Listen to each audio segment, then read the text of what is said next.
ఒక నిజాయితీ దృక్పథంతో పనిచేస్తున్న కొండపల్లి శ్రీనివాస్ గారి మీద అబోధ కల్పనలు చేస్తూ కొన్ని పత్రికలు, కొన్ని యూట్యూబ్ ఛానల్స్లో తప్పుడు సమాచారాన్ని ప్రజలకు అందిస్తున్నారు.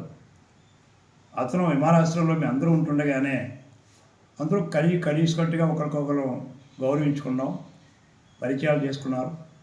ఆ తరుణంలో ప్రతిపక్ష నాయకుడు బొత్స సత్యనారాయణ గారు వస్తే ఆయన కూడా అభివాదం చేస్తూ ఆయన కూడా ప్రతి అభివాదం చేయడం జరిగింది.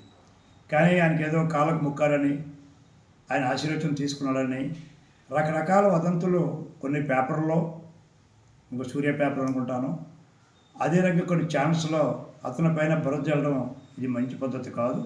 లేని అవాస్తవాలైన వార్తల్ని, లేనటువంటి దుష్ప్రచారాన్ని, ఎవరూ లేని అక్కడ ఎయిర్పోర్ట్లో ఉన్నది శాసనసభ్యులు మాత్రమే. అలాంటప్పుడు పత్రికలు లేవు, యూట్యూబ్ ఛానల్స్ లేవు.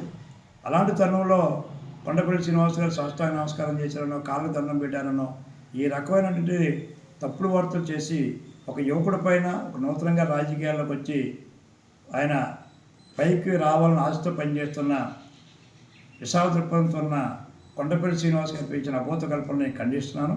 అలాంటి తప్పుడు ప్రచారం చేయొద్దని, లేనిపోయిన అబోధ కల్పనలు కల్పించొద్దని నేను ఆ మీడియాకి కానీ ఆ పేపర్లకు కానీ చెప్తూ మరొకసారి ఆయనకి భగవంతుడు కొండపల్లి శ్రీనివాస్ గారి మంత్రి గారికి భగవంతుడు ఆశీస్సులు ఉండాలని మనసావాచ కోరుకుంటాను.